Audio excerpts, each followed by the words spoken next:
When I first opened the door and saw him standing there, suitcase in one hand, a crooked smile on his face, eyes older than I remembered, something in me shifted. Not in a romantic way, not even in a conscious way. Just shifted. I told myself it was nothing, just a natural reaction to a familiar face from years ago. My husband's nephew, visiting us for a few weeks while transitioning between jobs. That's all. But the next morning, I found myself brushing my hair longer than usual, changing blouses twice before breakfast, and wondering if he'd noticed the subtle lipstick I rarely wore anymore. I laughed it off. Told myself I was being silly. I was married. Stable. Predictable. My life was in order. But when I walked into the kitchen and saw him already making coffee, barefoot, humming something unfamiliar, and he looked up and said, "Good morning," like it meant something deeper, I felt something stir in my chest. Something dangerous. That was 3 months ago. And now, every time I pass the guest room, now empty, a part of me aches. Not for love. Not even for him. But for the version of myself I found and lost in those fleeting days. Before I tell you how it all happened, before I confess the parts one swore I'd bury, let me ask you, have you ever crossed a line you thought you never would, only to realize you don't even regret it? I used to think stability was a gift. A warm, quiet house. Clean countertops. Dinner on the table by 6. A husband who texts every day from his business trips, polite check-ins, updates on weather, flight delays, and the occasional miss you that felt more like a habit than a feeling. We were fine. Not unhappy. Just still. Like a painting in a hallway everyone walks by without really looking at. When he told me his nephew would be staying with us for a few weeks, I barely reacted. I remembered him vaguely, a lanky, awkward teenager who visited once years ago. I nodded, said of course, we have the guest room, I'll prepare it. Routine. That's what I was good at. He arrived on a Thursday evening. I opened the door, and for a split second, my breath caught. He was taller than I remembered. Confident in a quiet way. Not flashy or arrogant, just present. The kind of presence that fills a room without trying. He hugged me, light and brief, called me by my first name, not aunt. I noticed that. Too small to comment on, too large to ignore. That night, we had dinner at the kitchen table. I made roasted vegetables, something light. He thanked me. Complimented the spices. Said it reminded him of a dish he had once in Morocco. I didn't even know he'd been to Morocco. I barely knew anything about him. But I wanted to know more. He offered to wash the dishes. I told him it wasn't necessary. He insisted. I watched as he rolled up his sleeves and rinsed the plates, humming softly under his breath. It wasn't romantic. It wasn't charged. But I felt something stir, like the first breeze before a storm you don't yet see.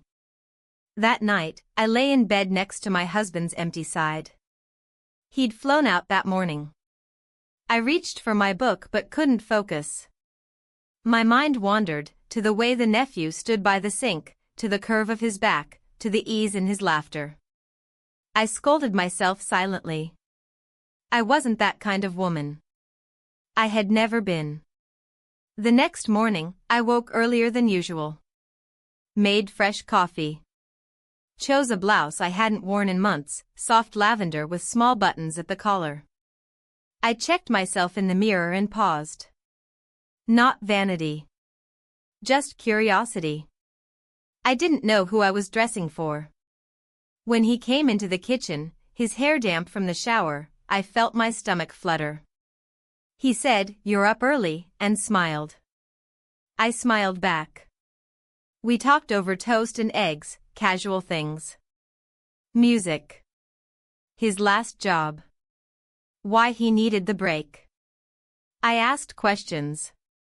He answered openly, his eyes meeting mine with a sincerity I hadn't felt from a man in years. Later that day, I went into town for groceries. Normally, I would have asked him to join, polite host behavior. But I didn't. I wanted space. Not from him, exactly. From myself. I needed to breathe. At the market, I caught my reflection in the freezer glass. There was color in my cheeks. A softness in my expression I didn't recognize. I looked alive. That evening, my husband called. Routine check-in. He asked how the nephew was settling in. I said fine. I told him we were having pasta tonight. He said, sounds good. Then silence. Not strained.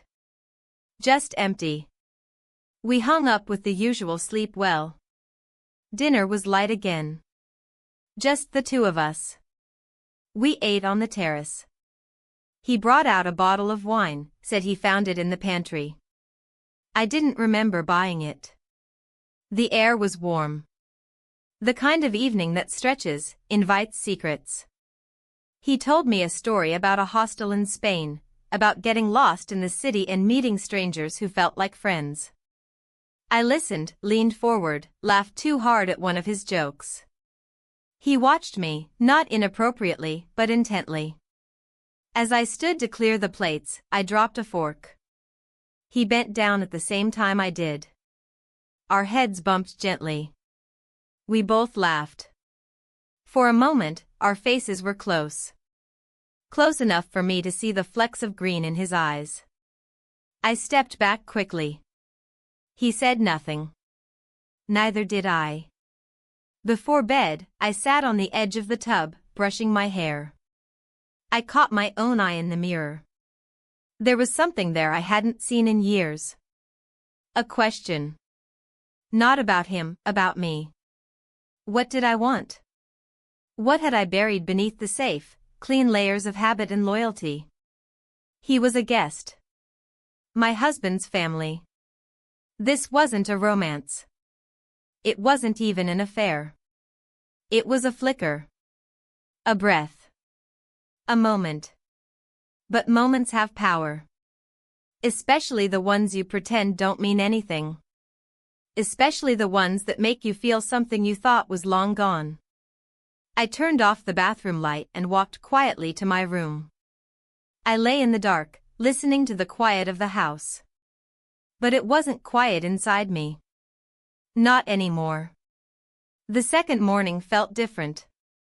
It wasn't just the soft light filtering through the curtains or the sound of the kettle beginning to whistle in the kitchen. It was something deeper, quieter, like a note held too long in a song no one else could hear. I pulled the blanket tighter around me and stared at the ceiling, unsure of why I felt unsettled. When I finally got up, I walked down the hallway with slower steps. He was already at the kitchen table, reading something on his phone, barefoot again, a coffee mug in hand. He looked up and smiled, and I felt my chest tighten in a way that had nothing to do with affection and everything to do with recognition, not of him, but of something inside me waking up. We exchanged a few words. He asked how I slept. I lied and said fine. The air felt heavier than the day before, not in a bad way, just charged, like the way the sky holds itself before a summer storm. I busied myself with slicing fruit, deliberately focused on the task, until I could feel his eyes on me. I turned just slightly and caught him watching. He didn't flinch or look away. There was no embarrassment in his gaze. Just awareness. I told myself not to read into it. Later that afternoon, I suggested we go for a walk.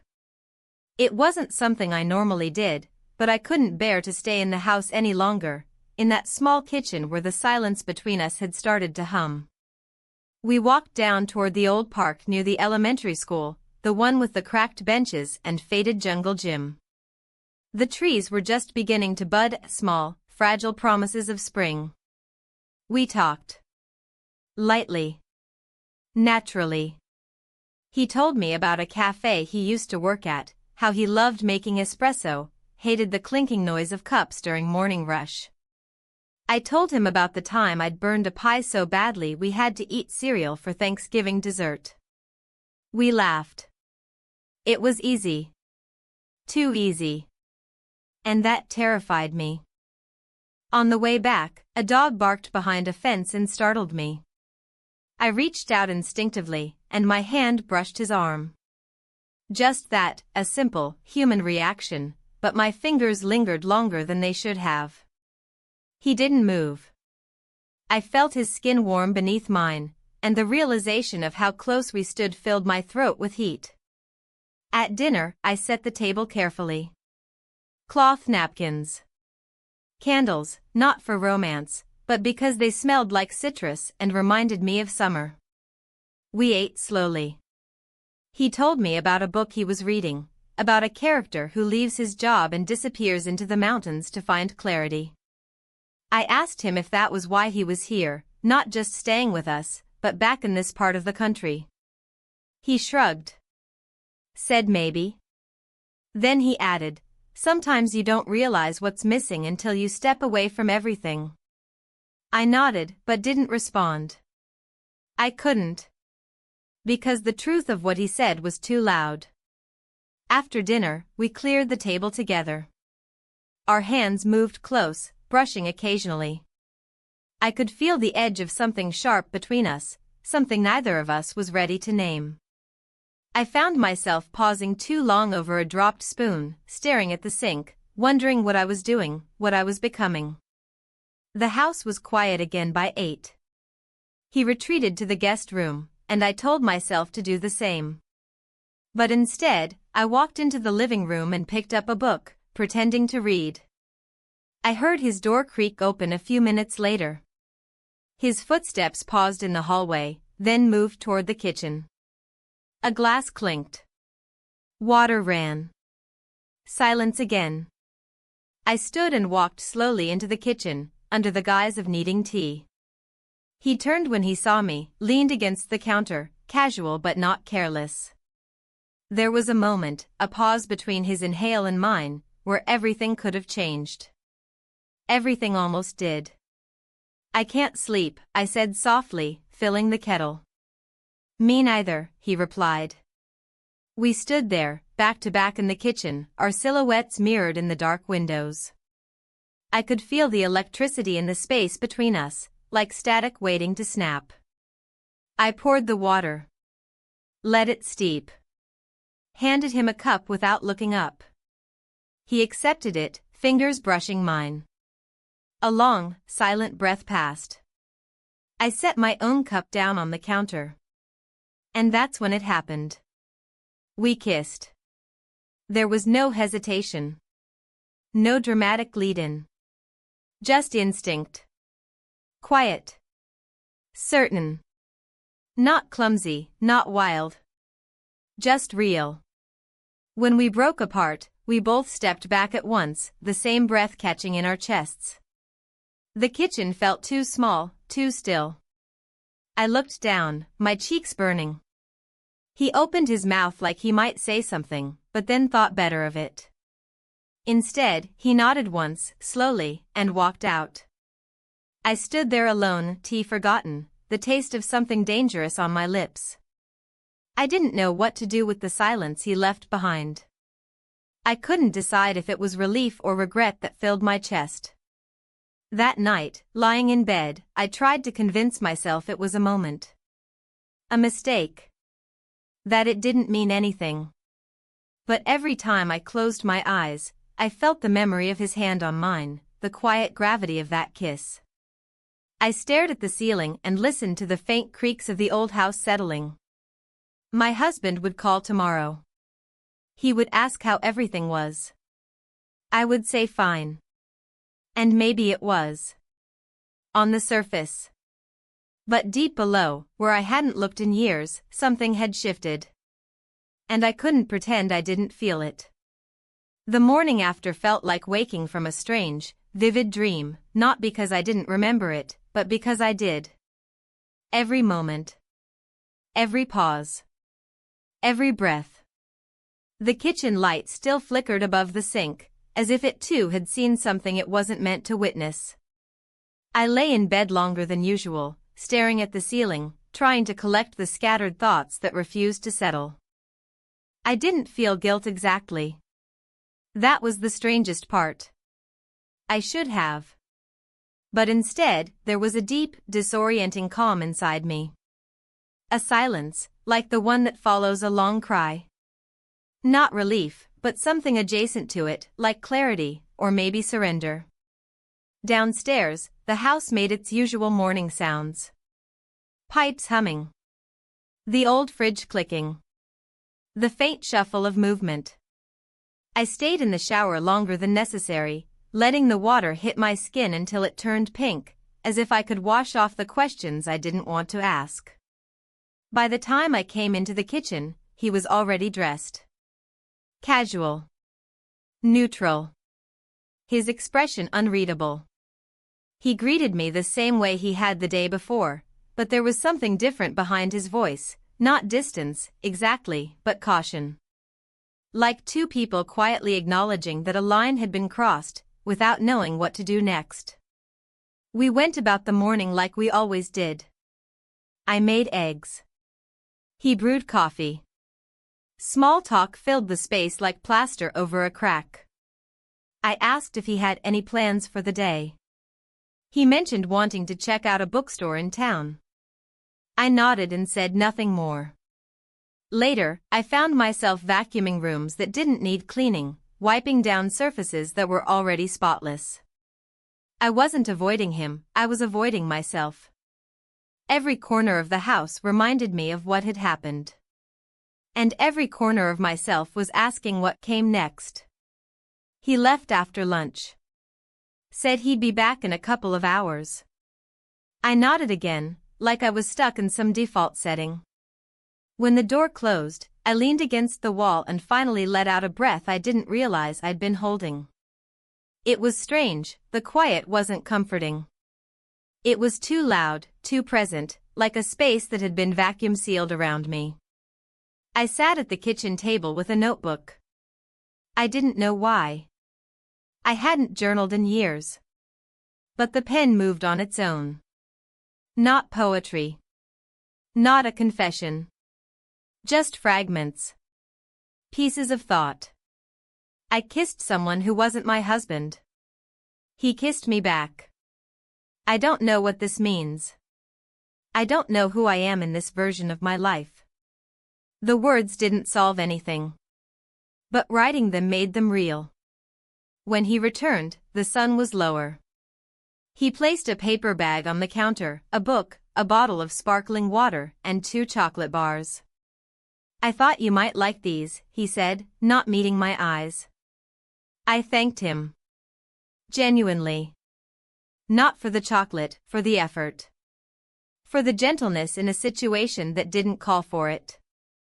That evening, my husband called. I kept my voice light. He talked about the hotel he was staying in, about the dinner he had with a client. I nodded at the right moments, laughed when appropriate. He asked if everything was fine at home. I said yes. And technically, it was.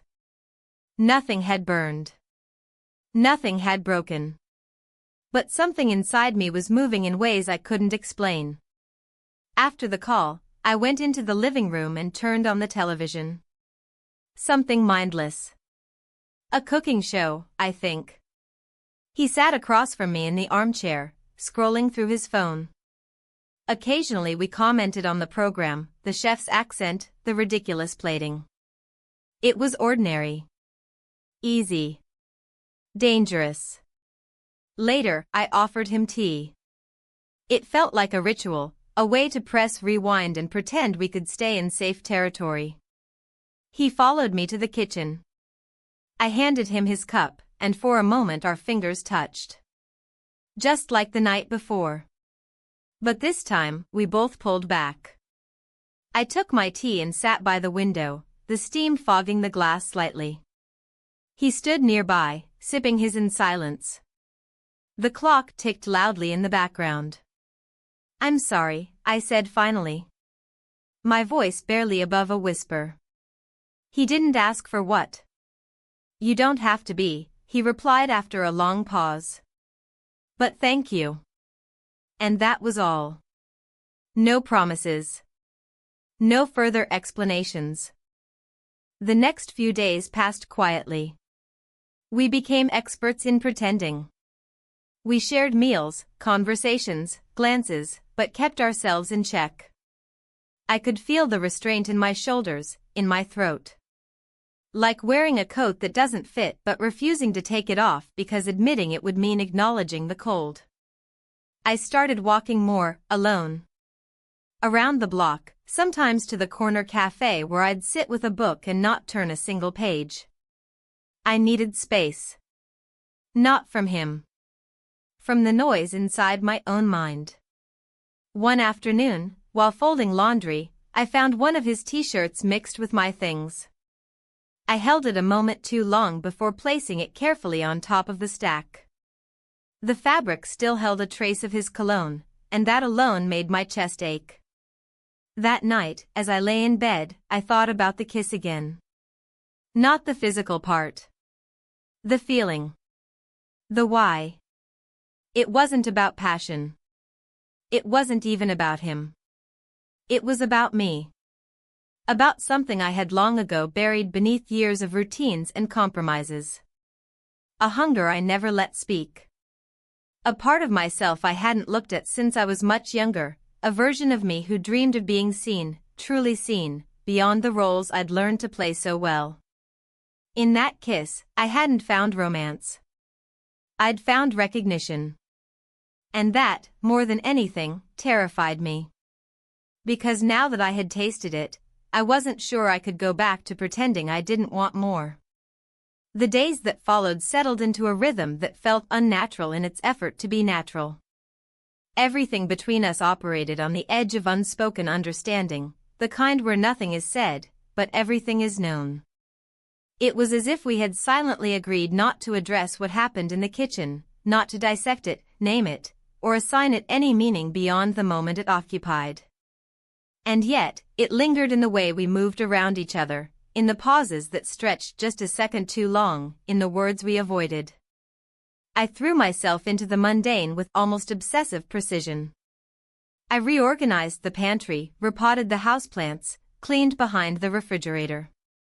Every task became a distraction, a way to anchor myself to something ordinary, something safe. Because if I allowed myself to be still, even for a minute, the thoughts would return. And with them, the questions I didn't want to answer. He, too, seemed to lean into routine. He went for runs in the morning, came back flushed and breathless, the fabric of his t-shirt clinging to his back. I never commented, never stared. But I noticed. I always noticed. After breakfast, he'd read in the living room or sit outside on the porch with his laptop. Sometimes I watched him from the kitchen window as he sipped coffee and squinted into the light, completely unaware of the effect his quiet presence had on the structure of my days. Then my husband called. He sounded cheerful, almost animated. There was a change in his voice, a softness I hadn't heard in a while. He told me he might come back earlier than expected, that the meetings were going better than planned. I said that was wonderful. I meant it, in theory. In practice, the idea of him walking through the door, of us returning to our normal script, filled me with an unease I couldn't explain. After the call, I sat on the edge of the bed and stared at the floor for a long time. What was I hoping for? That he'd stay away longer? That this limbo could last just a few more days? The guilt of that thought pulsed through me like a bruise. I shook it off and went downstairs. He was in the backyard, trimming some of the overgrown ivy near the fence. I stood by the sliding glass door and watched him for a moment before stepping out. The afternoon light cast everything in soft gold, and the air was thick with the smell of cut grass. "Need help?" I asked, my voice steady. He looked up, surprised but not startled. "Sure, if you're up for it." I grabbed gloves and joined him. We worked in silence, the kind that doesn't beg to be filled. The sound of clippers, rustling leaves, birds in the distance, all of it formed a sort of cocoon around us. We moved easily together, passing tools, tugging at stubborn roots. There was something grounding about it, something almost therapeutic in the physicality of it. At one point, I knelt down to pull out a thick vine and lost my balance slightly. He reached out instinctively, steadying me with a hand on my back. Just a moment. Just enough. We both froze. His hand didn't move, and neither did I. "I'm fine," I said, standing up too quickly. "Sorry," he murmured. I nodded, brushing dirt off my knees. We returned to our task, but the air between us had shifted again. That evening, I prepared a simpler dinner, grilled vegetables, brown rice, and a salad. I wasn't in the mood for elaborate. He helped set the table, moving quietly, respectfully. We ate on the back patio, the air cooler now, a soft breeze brushing against our skin. He told me about a film he watched years ago, about a man who wakes up one day and no longer recognizes his life. I listened, every word landing a little too close. After dinner, he brought out a deck of cards and suggested a game. I laughed, a short, surprised sound. "I haven't played cards in ages," I said. "Then it's time," he replied. We sat at the table, the game light-hearted at first. We kept score, made jokes, poked fun at each other's strategies. For a little while, it felt like we were just two people passing time. But as the game wore on, the space between us felt narrower. My hand brushed his as I reached for the cards. He didn't flinch. I didn't either. At one point, he looked at me, really looked, and I saw something flicker across his face. Not desire, not confusion. Something closer to conflict. A kind of silent debate playing out behind his eyes. "I'm going to head in," I said suddenly, gathering the cards. "Of course," he said, standing up with me. We didn't touch. We didn't speak further. But as I walked upstairs, I could feel his presence behind me like a shadow. In my room, I closed the door and leaned against it, pressing my palms flat against the wood. The house was quiet again. Too quiet. I changed into my nightgown and sat on the edge of the bed. I thought about calling my husband, just to hear his voice. Maybe that would anchor me. Maybe it would remind me of the life I was supposed to be living. But I didn't reach for the phone. Instead, I sat there for a long time, my mind flicking through the events of the day like snapshots in a photo album. His hand on my back. The game. The look in his eyes. None of it dramatic. None of it wild. But all of it real. And I realized, in that moment, that this wasn't about the kiss anymore. It wasn't about breaking vows or chasing something forbidden. It was about a version of myself I hadn't seen in years, one that was curious, open, present. I hadn't planned for any of this. I hadn't looked for it. But it had arrived, quiet and undeniable. The question now wasn't what had happened. It was what I was going to do about it. And whether I had the courage to face the answer. The next morning came cloaked in fog, the kind that quiets the world and softens everything it touches. I stood at the window for a long time, watching the mist curl around the trees in the backyard, blurring their outlines, as if nature itself wanted to obscure the edges of things. I felt like that, a little blurred, a little less defined than the woman I used to know. But I wasn't scared. I wasn't even ashamed. I was just awake. Breakfast was quieter than usual. He came into the kitchen while I was pouring water into the kettle, and for a few moments we moved around each other like dancers who had learned the steps but weren't sure if the music was still playing. He handed me a clean mug from the drying rack. I accepted it with a nod. Our fingers touched again, just for a moment, and I felt it ripple through me like static. I could tell he wanted to say something. His eyes flicked toward me, then away, like he was still working out where the line was now, and whether we were still pretending it existed. I didn't push. I didn't want to define it yet. Definitions made things real. And real things came with consequences. We ate at the kitchen table. I told him I might run a few errands later, maybe stop by the market. He said he could join me if I wanted company. I didn't answer right away. I stirred my coffee. Then I said yes. Not because I needed help. Because I needed the drive. The in-between. The time spent together outside of the house, in a different rhythm. The ride to the market was uneventful on the surface.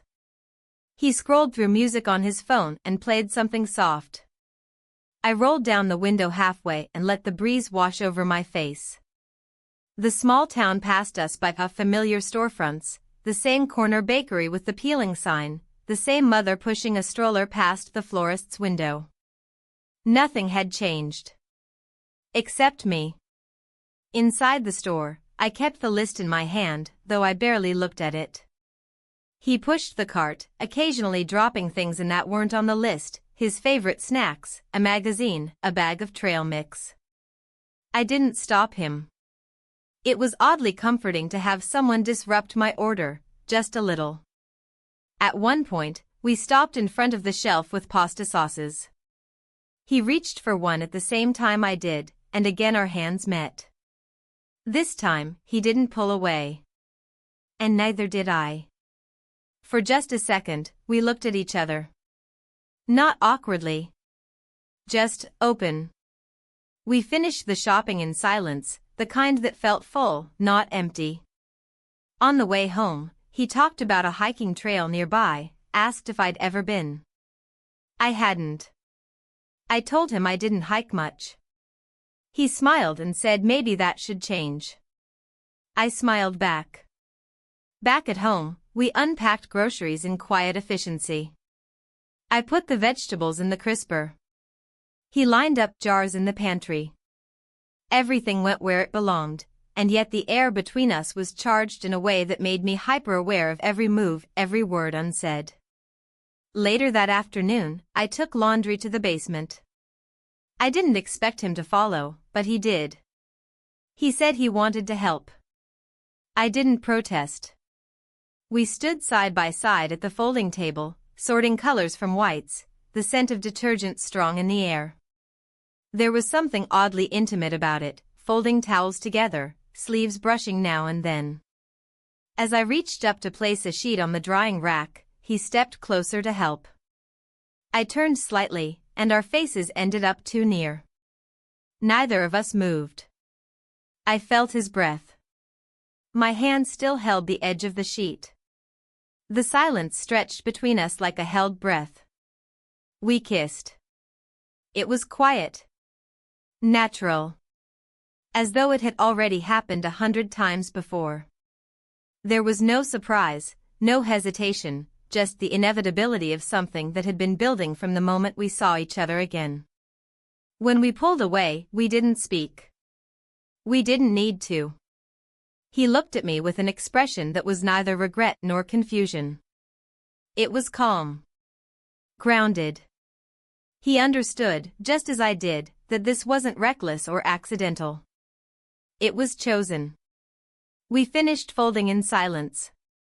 When we walked upstairs, the house felt different again, not in its appearance, but in the way I moved through it. I was no longer hiding from what had happened. I had accepted it. I had accepted myself. That night, dinner was quiet. I made roasted vegetables again, this time with couscous and lemon. He offered to light candles, and I let him. We sat across from each other, the flickering light casting soft shadows on the walls. It was peaceful. Not romantic. Just real. After we cleaned up, he asked if I wanted to play cards again. I said yes. We didn't keep score this time. We just played. Talked about nothing and everything. The movie he wanted to watch. The kind of dog he might get one day. I listened, really listened. I realized how long it had been since I'd done that with anyone. Eventually, the night grew too quiet to ignore. I stood up, said goodnight. He nodded. No lingering stares. No touching. Just respect. Just understanding. In my room, I sat at my vanity and looked at myself in the mirror. I didn't look younger. I didn't look transformed. But I looked present. Like someone who had stopped living on autopilot. I lay in bed and stared at the ceiling. I didn't feel torn between two lives. I felt aware of both, the one I had and the one I'd glimpsed. I didn't know what would come next. But I knew something had already changed. And there was no pretending it hadn't. The following days moved slowly, wrapped in a quiet so thick it felt almost sacred. Nothing between us was said out loud anymore, and yet everything pulsed just beneath the surface, undeniable in its presence. There was no chasing, no pressure, no drawn-out conversations about what it all meant. It was just there, like gravity. Constant. Inescapable. Subtle enough to ignore if I chose, but strong enough to pull me back whenever I tried. My husband called that morning. His voice was calm, steady, even cheerful. He told me he was pushing through the last stretch of meetings and might be home earlier than planned. I responded with the usual words, practiced and polite, "That's great, and let me know when you book the flight." But as I hung up, I felt my hand tremble just slightly. Not out of fear, but out of the quiet certainty that the window was closing. And I wasn't ready. I spent most of that morning cleaning, not to distract myself this time, but because I needed movement. I vacuumed the hallway, wiped down windows, and rearranged the bookshelves. All while trying to pretend that things could go back to how they were before. That I could slip back into that life, that version of myself, without leaving a trail. He stayed out of the way for most of the morning, giving me space without explanation. I didn't ask where he went. He returned around noon, and we ate lunch at the counter, cold sandwiches, half-finished salads. There was something heavier about the silence between us. Not regret, but something like knowing. As if both of us understood what came next without needing to say it. That afternoon, rain began to fall in slow, rhythmic drops. The kind of rain that doesn't pour but lingers, just enough to make the world feel softer, blurred again. I sat by the window in the living room, watching the drops gather and slide down the glass. I didn't hear him approach, but I sensed him there, standing behind me. Without a word, he placed a small notebook on the table beside me, the kind with a leather cover and a single worn elastic band holding it closed. I looked at it, then up at him. He didn't explain. Just nodded and walked out of the room. I opened it slowly. Inside were sketches, mostly places. A few portraits. A page of notes about a film idea. A line scribbled in pencil, "Sometimes the thing you need finds you before you know you were looking." I closed it and held it in my lap for a long time. Later, we sat in the kitchen again. I made tea. He sat at the table, flipping through a magazine. We didn't speak. I stirred honey into my mug and tried not to read into the quiet. Tried not to search for meaning where maybe there wasn't any. Eventually, I broke the silence. I told him I might drive out to the lake tomorrow, that I hadn't been in years, and the idea had just come to me. He looked up and said it sounded peaceful. I nodded. It wasn't an invitation. But it wasn't not one either. That evening, we played cards again. No score. No structure. Just habit now. A way to exist together without having to define anything. I watched his hands as he shuffled. There was something strangely soothing about the way he moved, precise, patient, like he understood rhythm better than most. We didn't finish the game. He stood at one point, stretched, and said he was going to read. I nodded, and we exchanged the faintest smile. I stayed behind, organizing the cards back into the box, one by one, listening to the soft patter of rain against the windows. Upstairs, I prepared for bed with the same ritual as always: wash face, brush teeth, light the lamp by the dresser. But when I climbed into bed, sleep didn't come. My body was still. My mind was not. I thought about the drive to the lake. I thought about how many times I'd said no to things that didn't fit inside the boundaries of who I was supposed to be. About how many versions of myself I had silenced over the years in favor of being dependable, accommodating, steady. Then I heard it. Not footsteps. Not a knock.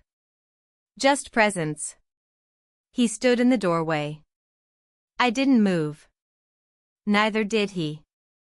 We looked at each other across the room, both of us suspended in that thin, trembling air between what had been and what could be. I nodded once. And he stepped inside. We spent the night together. The next morning, I woke before the sun. The room was still, the shadows soft and long. I sat up slowly, careful not to wake him. I dressed without turning on the light and walked down the stairs barefoot, the boards cool beneath my feet. In the kitchen, I boiled water and stood at the counter, holding the mug between my hands, staring out at the fog that once again blanketed the backyard. Everything was quiet. And for the first time in a long time, I didn't feel like I was waiting for something. I just existed, fully, completely, in the moment I was in. By the time the sky began to lighten into soft grays and faint pinks, I had already been awake for an hour. The kitchen was still dim, quiet except for the ticking of the old wall clock and the occasional creak of the floorboards settling into the day. I didn't need to turn on the lights. I knew every corner, every surface, every chipped edge of the counter by heart. The house didn't change. Only I had. He came downstairs about an hour later. His hair was still damp from a shower, and he wore a navy t-shirt and jeans. He didn't say good morning, and I didn't offer tea. We simply looked at each other, not with discomfort, but with an unspoken acknowledgement of the night that had passed between us. Nothing needed to be said. Not yet. I made toast and sliced a pear. He poured himself a glass of water. We moved around the kitchen with the practiced awareness of people who had learned to share space without intruding. There was no regret in the air, no tension. Only a calm that felt foreign, like the eye of a storm. Eventually, I mentioned the lake again. He nodded, said it sounded nice. We agreed to leave after lunch. I didn't overthink it. I didn't dress differently. I didn't curl my hair or pick out earrings. I wore a soft sweater and flat shoes. I packed a thermos of tea and 2 granola bars, grabbed a light jacket, and we left. The drive was quiet. The road was familiar, lined with the same bare trees and sagging fences I'd driven past for years. But that morning, it all looked different to me, not because the world had changed, but because I was seeing it from the inside out. I had crossed a threshold. And now every ordinary thing shimmered with consequence. When we arrived at the lake, the parking lot was empty. It was a weekday, early in the season, and the water stretched out before us in muted stillness, the surface broken only by the occasional ripple of a breeze. I led the way down the worn gravel path toward the dock, our footsteps soft, steady. A few birds chirped high in the trees. The air was cool, but not cold. We sat on the edge of the dock, legs hanging over the side. I handed him the thermos, and he poured us each a small cup. We drank in silence, watching the gentle movement of the water. Somewhere far off, a fish jumped and landed with a faint splash. I looked out across the lake, my hands wrapped around the warm metal of the cup, and said, I used to come here alone. Years ago. He didn't respond right away. Then, after a pause, he said, "You still can." I turned my head slightly toward him. He wasn't looking at me, just at the horizon, his expression unreadable. There was something grounding about his presence, something that didn't ask for anything but simply offered room to exist. I didn't have to explain myself with him. That was the difference. After a while, he stood and walked a few paces down the dock, squinting into the morning light. I stayed seated, tracing small circles on the surface of the tea with my finger. I didn't know what would happen when we got home. I didn't know if this calm would last or if the walls I had let fall would start to rebuild. But in that moment, none of that mattered. We stayed at the lake for a few hours, not speaking much. We walked along the shore, skipping stones, picking up bits of driftwood, sharing a bench under a wide old tree. He told me about a city he'd lived in once, about a street musician who played the violin outside his apartment window every Friday night. I told him I used to write poems in college but never let anyone read them. When we got back into the car, we didn't put on music. The silence was enough. On the drive home, I noticed how the shadows stretched differently in the late afternoon light, how the trees looked less bare and more like they were waiting for something. Back at the house, I went upstairs to put away the light jacket. I paused by the window in the bedroom and looked out at the backyard. The sunlight filtered through the branches, dappled and warm. I saw him down below, standing near the back fence, examining something in the ivy. He wasn't rushing. He wasn't waiting. He was simply being. I sat on the bed, still dressed, and let the stillness settle into me. I felt no panic. No need to dissect the day or the night before. There had been a shift, yes. A crossing of lines. But I hadn't lost myself. I had found something, or someone, buried beneath the years of repetition and quiet resignation. Downstairs, he was washing his hands when I came into the kitchen. He looked at me and smiled, a small, tired smile. The kind that comes not from joy, but from understanding. "I'm going to start dinner," I said. He nodded and offered to help. We moved through the evening like we always did, chopping vegetables, setting the table, sharing a soft conversation about something forgettable. It was normal. That word had taken on a new shape for me. We didn't touch. We didn't speak about anything that mattered. And yet, everything did. That night, after I turned off the lights and climbed into bed, I lay there in the dark and listened to the hum of the heater kicking on. The familiar sound wrapped around me like a memory. I thought about the dock, about the stillness of the water. I thought about how peaceful I had felt, how fully I had occupied myself in that place. Not as a wife. Not as a woman carrying a secret. But as a human being who had allowed herself to feel. That feeling didn't scare me anymore. But I knew it couldn't stay hidden. And something told me the days ahead would demand a truth I wasn't yet ready to speak aloud. The next morning began with the sound of my phone vibrating on the nightstand. It was early, just after 7, and the sky outside was still a pale, washed-out blue. I reached for the phone and saw my husband's name flashing on the screen. I hesitated for a moment, then answered. His voice was familiar. Steady. Warm, in the way that someone can be warm when they don't know they're standing in the middle of a fire. He told me he had just booked a flight, he would be home the day after tomorrow. He said it lightly, almost casually, as if it were simply the next item on his agenda, no different than a meeting or a rental car reservation. I told him that sounded good, that I'd stock the fridge and wash the guest towels. My voice was calm. Practiced. But inside, I felt the ground shift beneath my feet. 2 days. That was all the time left. After the call, I sat on the edge of the bed and stared at the floor, the same patch of carpet I had vacuumed 100 times. I imagined him walking through the front door, suitcase in hand, his smile familiar but distant. I imagined setting the dinner table again, the sound of his fork against his plate, the quiet way he cleared his throat before speaking. Nothing had changed in his world. Everything had changed in mine. Downstairs, the house was quiet.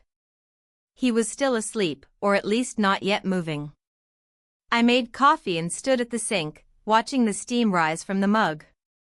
The window above the sink was streaked with condensation, and through it, the garden looked faded, almost blurred. I found myself walking outside, still barefoot, the cold dew from the grass soaking into my soles. I stood in the middle of the yard, arms wrapped around my body, and breathed in the morning air. I wanted to feel something sharp, something that would jolt me out of the fog I'd been drifting in. But all I felt was the strange, hollow ache of clarity. He joined me a while later. I heard the door open behind me, then close again. He didn't speak, just walked up beside me and stood there, both of us facing the same patch of sky. I turned my head slightly and said, "He'll be back in 2 days." He didn't react. Not right away. Then he nodded once, as if acknowledging a fact he had already accepted. "That makes sense," he said quietly. His voice was even, but not empty. We stood there for a long time without speaking again. The weight of what hadn't been said was far heavier than any words we might have used. Inside, the rest of the day unfolded slowly. We didn't avoid each other. But we didn't linger. The space between us was different now, not cold, but cautious. We moved through the house like two people who knew the clock was running out. He spent most of the afternoon on the porch, sketching in his notebook. I kept to the kitchen, cooking things I didn't really intend to serve, chopping, stirring, arranging. It gave my hands something to do while my mind wandered through memories that weren't yet memories. Later, I found myself in the guest room. I don't remember why I walked in. I didn't plan it. Maybe I was looking for something I had left behind, or maybe I was searching for some trace of the person I had been just a few weeks ago, before any of this began. The bed was neatly made. The suitcase still in the corner. A book on the nightstand, half read. His scent lingered in the room like a question I couldn't answer. I sat on the edge of the bed and ran my hand over the blanket. My eyes burned with the kind of tears that never fall, the ones that collect behind your ribs and wait for a safe place to land. He found me there a few minutes later. He didn't knock. He just stepped in and stood by the door, his expression unreadable. I didn't look at him right away. I kept my gaze on the floor, on the pattern of light and shadow cast by the window blinds. "I'm not sure what happens next," I said finally. He sat down beside me, not touching, just near enough that I could feel the presence of him. "Neither am I," he said. "But I think that's okay."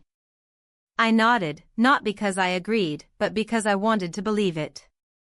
That night, we didn't eat dinner together. He said he was going to take a walk, and I told him I might go to bed early. We didn't lie. We didn't avoid. We just gave each other space, because space was the only thing left to give.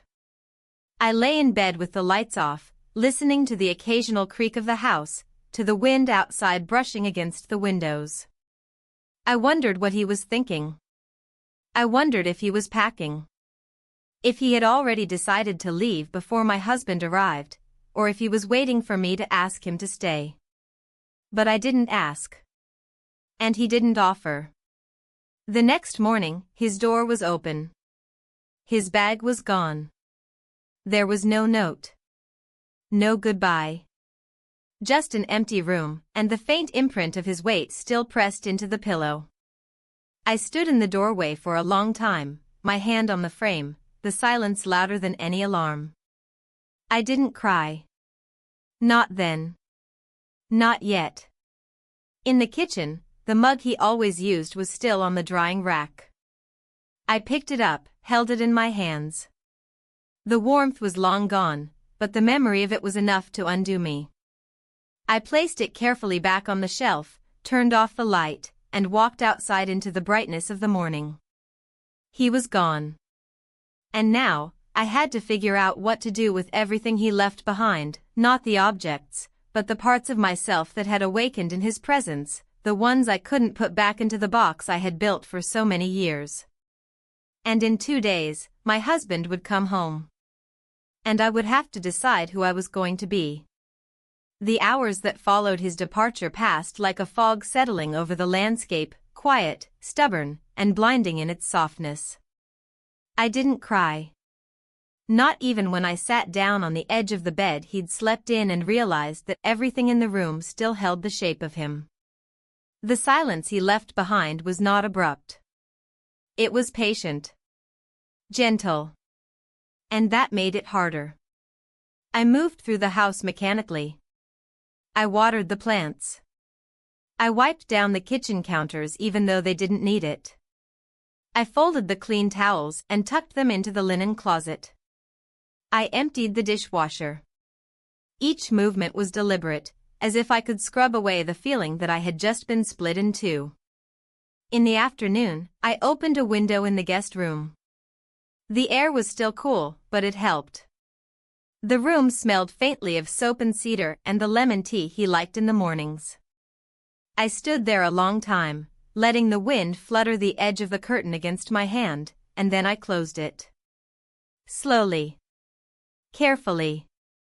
Like it might break. I didn't tell my husband. Not that day. He texted around 5, confirming his flight. He'd land in the late morning, rent a car, and be home by lunch. I typed back sounds good. I'll have everything ready, and stared at the screen for a few seconds before hitting send. The message, once delivered, felt like a pact I hadn't fully agreed to. I spent that night on the couch. I told myself it was just to watch something until I drifted off, but really, I didn't want to sleep in my own bed. It wasn't guilt. It wasn't even avoidance. It was the knowledge that something inside me had shifted, and I hadn't yet figured out how to live in this changed body, this changed mind. I woke early the next morning. The sky was still dusky, like a bruise fading into light. I showered, dressed, and stripped the guest bed. I washed the sheets and hung them on the line even though I usually used the dryer. I told myself the air would do them good. But maybe I just needed time. Maybe I needed the slow rhythm of pegs and fabric to delay the day from moving forward. When the car pulled up just after 11, I was in the kitchen cutting apples. I heard the tires on the gravel and the familiar sound of the trunk opening, the small slam of it closing, the jangle of keys. I didn't run to the door. I didn't pause either. I set the knife down carefully, wiped my hands, and walked out to meet him. He looked exactly the same. Tired from travel, smiling in the familiar way that crinkled the corners of his eyes. He hugged me like he always did, firm, warm, brief.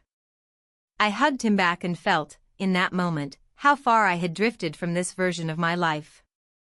Inside, he set down his suitcase and asked about the house.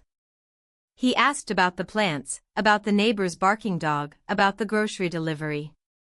He moved through the kitchen, opening cabinets, peeking into the fridge. He wasn't looking for anything in particular. He was just reacquainting himself with his space. When he sat at the table, I poured him coffee and sat across from him. He talked about work, the usual stories, the people he always complains about but somehow respects. I listened, nodded, made the right sounds. But my mind kept drifting. He didn't ask about his nephew. Not at first. It wasn't until after lunch, when we were standing in the laundry room folding clothes, that he said, I saw his car wasn't in the driveway. He leave already? I nodded. 2 days ago. Did he say where he was headed next? I shook my head. Not really. Just that he had to go. He didn't press. He never was the type to dig for more than what was offered. He folded one of his shirts and placed it on the pile, then smiled and said, "Always moving, that one." I gave a small smile back and turned to the next piece of laundry. The conversation ended there. Simple. Clean. Later, he took a nap in the bedroom while I sat on the porch with a glass of water, watching the wind move through the trees. I tried to remember the sound of the nephew's voice, the way he moved, the little details, the curve of his writing, the weight of his footsteps on the stairs, but already they were beginning to fade. Not completely, but enough to make me ache. That evening, we ate dinner in near silence. He was tired. I was quiet. The food was fine. The dishes were cleaned. We returned to our usual places in the living room, him on the recliner with his tablet, me curled into the corner of the couch with a blanket.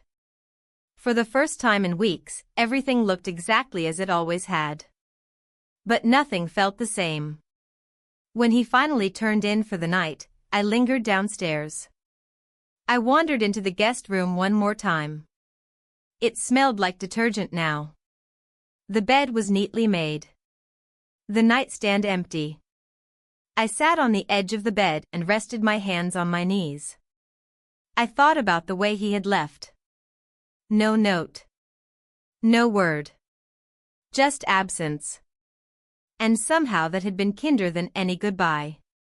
He had known, before I did, that there was no version of this that didn't end quietly. Eventually, I turned off the light and closed the door. Back in my bedroom, my husband was already asleep, breathing softly in the dim light. I slipped under the covers and lay still. I didn't touch him. He didn't stir. I stared at the ceiling and counted the seconds between breaths, unsure whether I was waiting for sleep or something else. I realized then that I had made no decisions. I hadn't chosen a path. I had simply stood still while the world moved around me. But the silence in the room no longer comforted me. It pressed against my chest like a truth I hadn't yet spoken. And I knew, before morning came, that something would have to be said.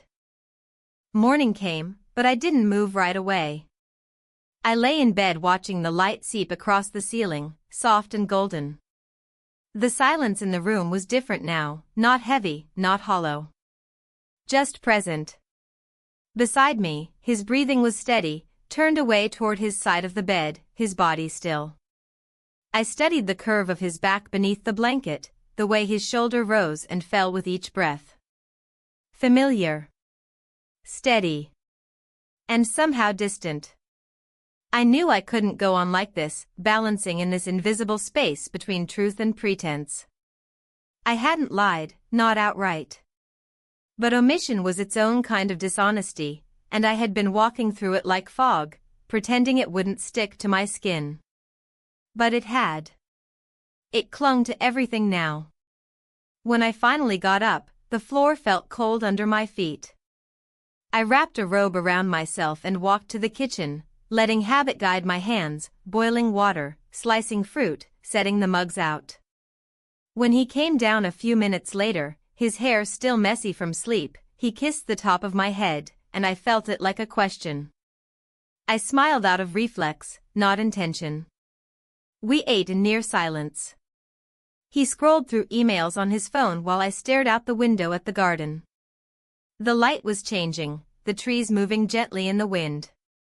It all looked the same, but I was watching it through new eyes. After breakfast, he asked if I wanted to walk into town with him. I said yes, knowing that soon I would have to speak.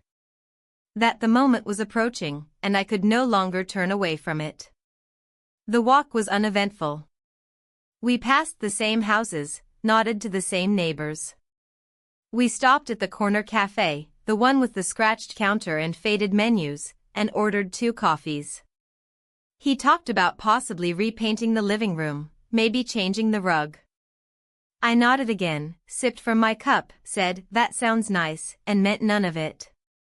Back home, we moved through the motions of a shared afternoon, laundry, sorting the mail, returning a call from his sister.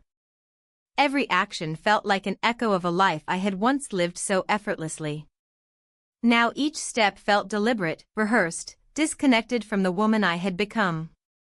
I sat on the porch in the late afternoon sun, wrapped in a sweater, watching shadows stretch across the yard. The breeze carried the scent of soil and leaves. Somewhere, a dog barked, and a lawnmower droned in the distance. He came out a few minutes later with 2 glasses of lemonade and handed me one without a word. I took it, held it in my hands, and looked down at the glass. Then I spoke. "I need to tell you something." He looked over at me, startled by the weight in my voice. He didn't speak. He waited. "I think I forgot who I was for a long time," I said, slowly. "Or maybe I just stopped noticing." He didn't answer, but I could feel his attention sharpening. These past few weeks, I saw myself differently. I felt things I hadn't felt in years. Not because I wanted to, but because something in me was waking up. Something I'd let fall asleep. The silence between us was thick now. I could feel it in the base of my throat, pressing. I didn't plan for it. And I didn't expect it. But I changed. And I can't pretend I didn't. Still, he said nothing. "I'm not asking for anything right now," I said.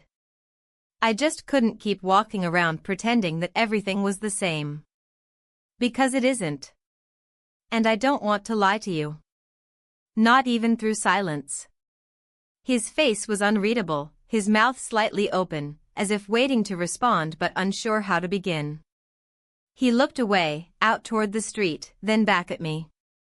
After a long pause, he said, "Okay." That was all. We sat like that for a while, not touching, not speaking.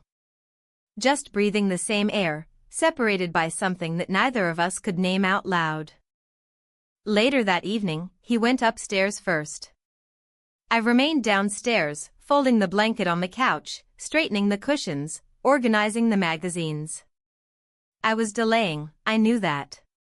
But I needed these last moments alone in the quiet of this house, the only witness to all I had been and all I had allowed myself to feel. When I finally climbed the stairs, the hallway was dark. I paused outside the guest room door.